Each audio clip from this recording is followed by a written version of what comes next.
Aujourd'hui, nous sommes réunis pour célébrer Nowruz. Et à cette occasion, nous avons l'honneur de recevoir pour la deuxième fois Monsieur Reza Afsharnaderi, notre expert littéraire, pour nous parler des racines mythologiques, les traditions et les rituels pour le début de la nouvelle année persane, cette fête célébrée partout dans le monde iranien.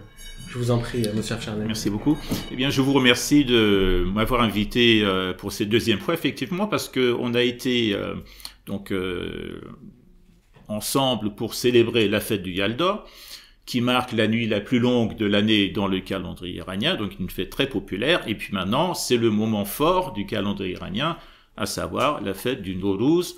Et on a un peu d'avance sur le premier jour du calendrier iranien, mais c'est un plaisir de travailler, d'être avec l'Institut Meydan pour célébrer ce moment fort de l'année iranienne.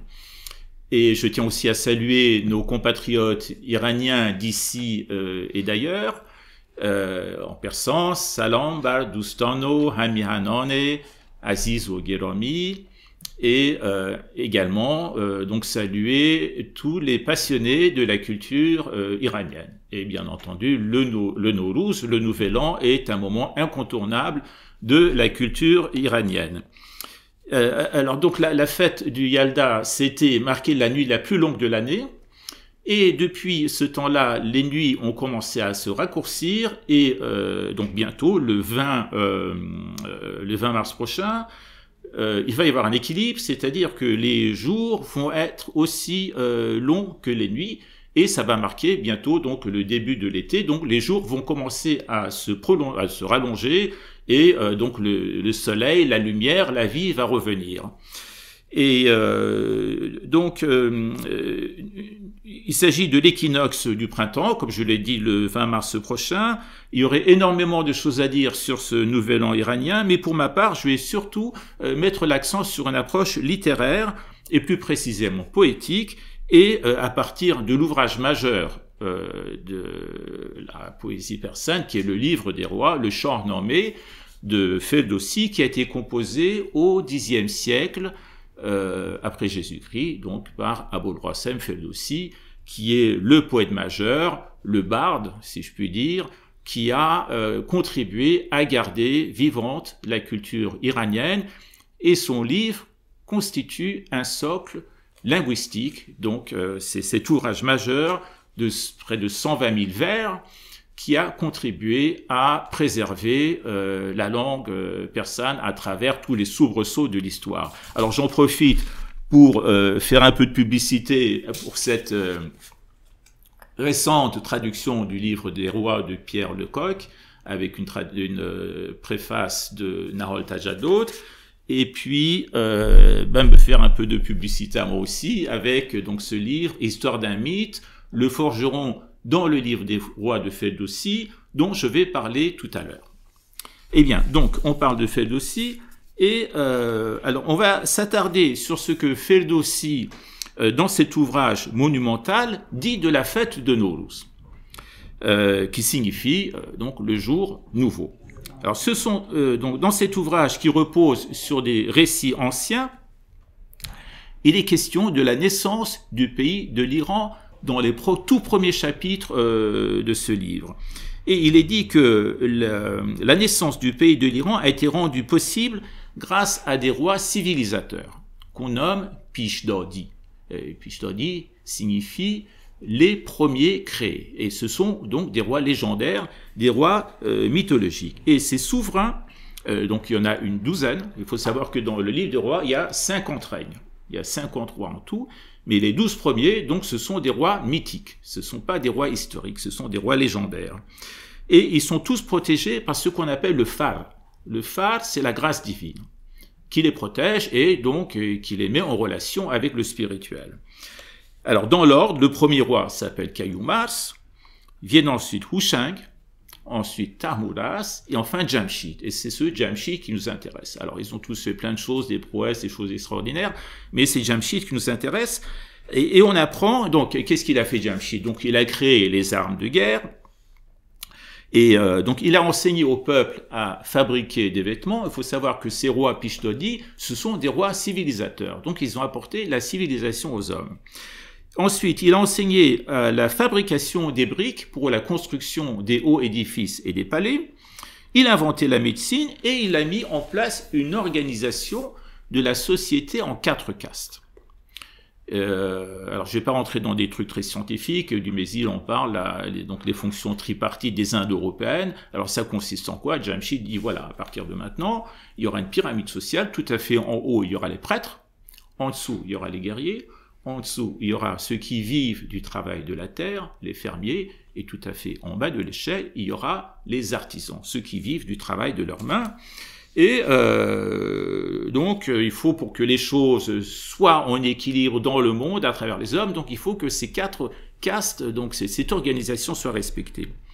Et il fait beaucoup de grandes choses, et puis il connaît, donc son règne connaît un moment d'apothéose, le jour où il fait construire un trône digne d'un roi tel que lui, et il ordonne aux dives, c'est-à-dire aux démons qui étaient sous ses ordres, de le soulever avec ce trône et de le porter vers le ciel.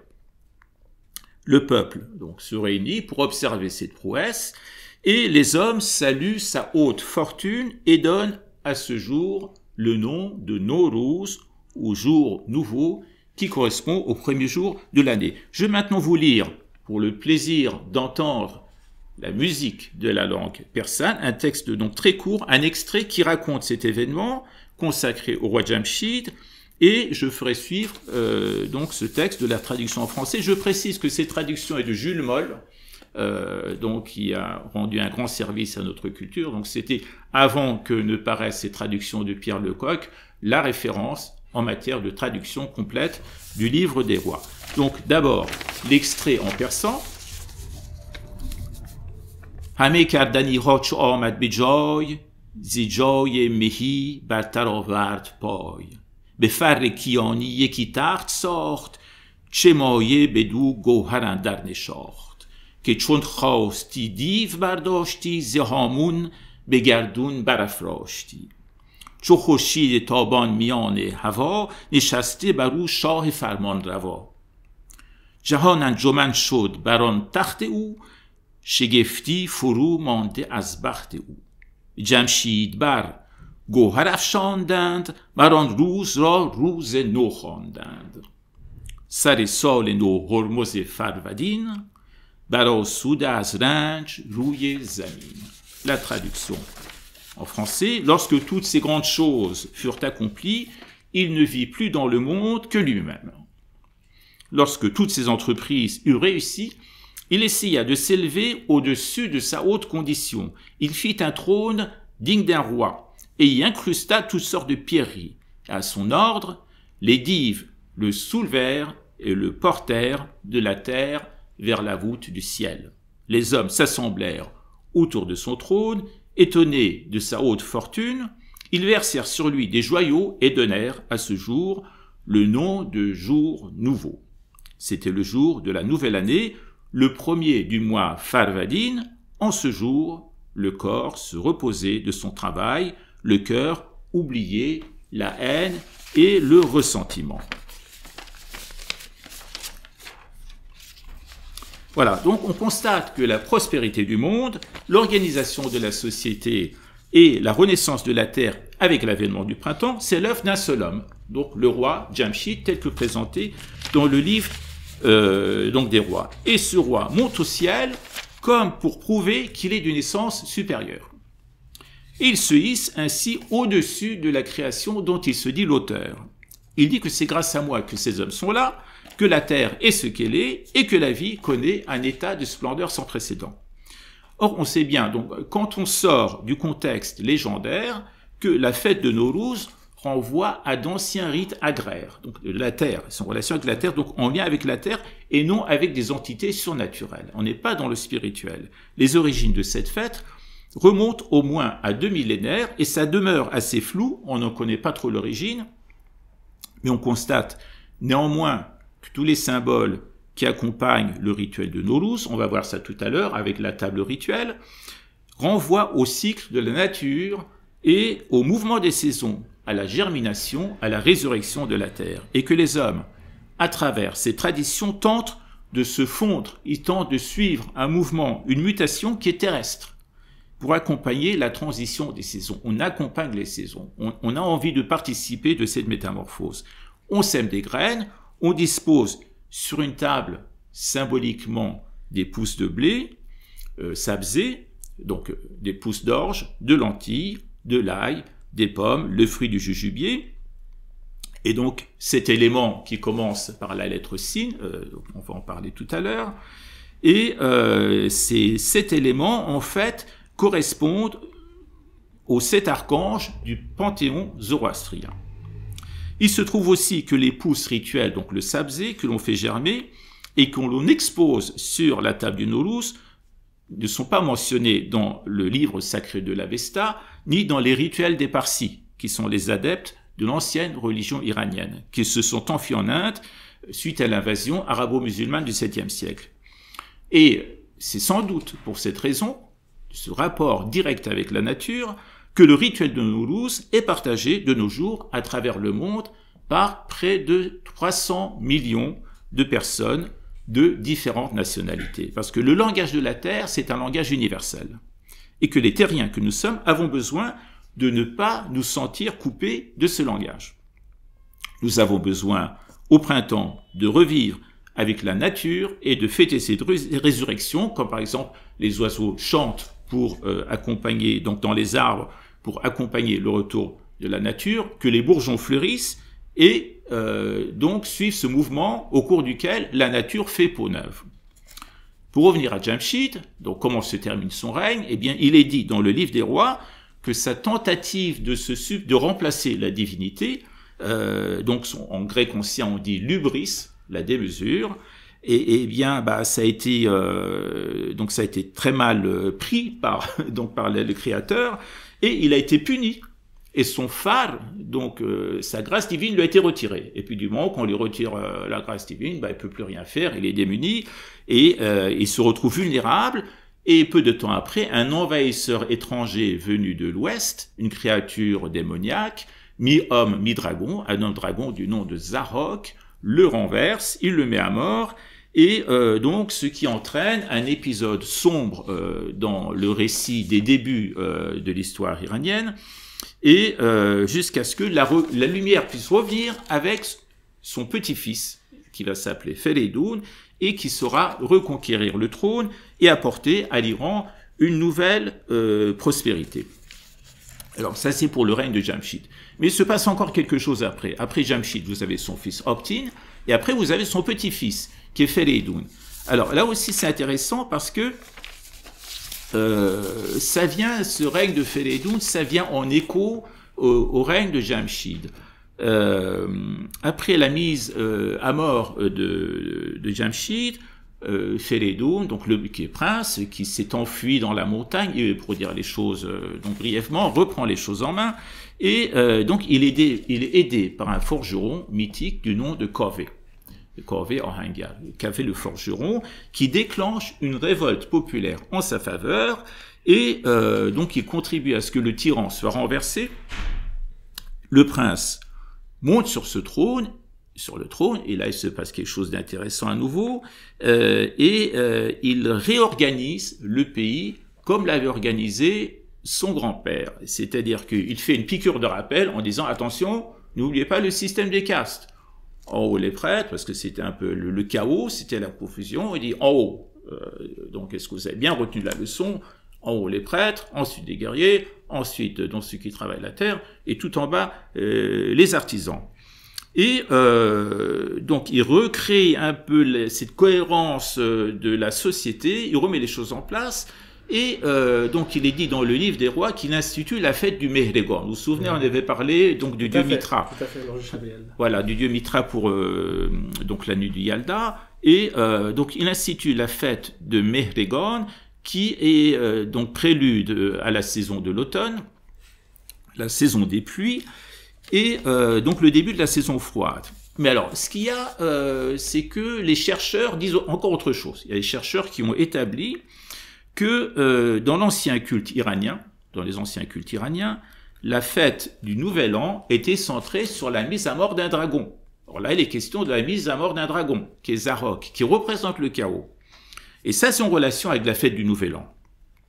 Le chaos et la désolation représentés par le dragon.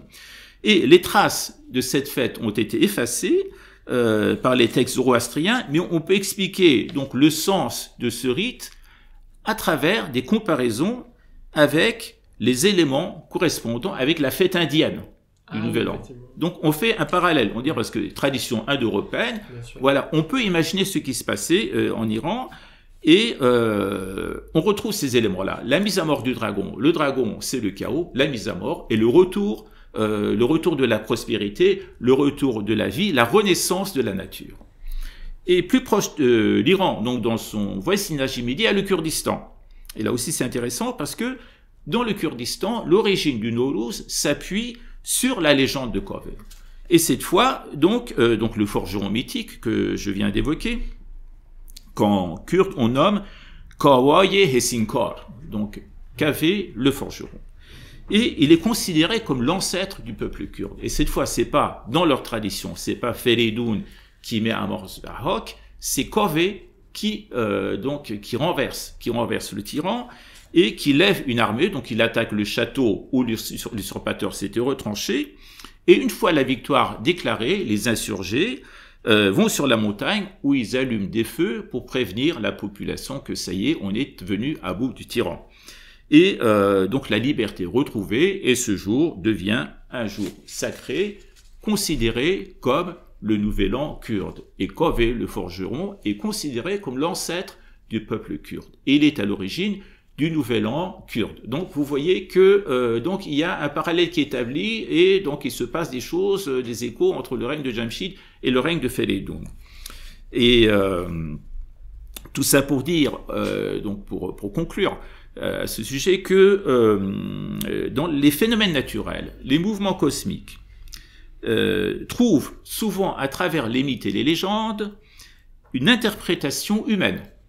Les hommes aiment bien se placer dans le cosmos, avoir leur place, et voire idéologique, pour que l'homme puisse faire sa place et dire voilà, vous voyez, moi j'ai une relation directe avec la divinité, et donc à ce titre je suis légitime. Et donc l'homme ainsi peut raconter sa propre histoire à travers ce vaste mouvement naturel, cosmique dans lequel il est pris. Et pour finir, donc je dirais que le langage de la nature est omniprésent.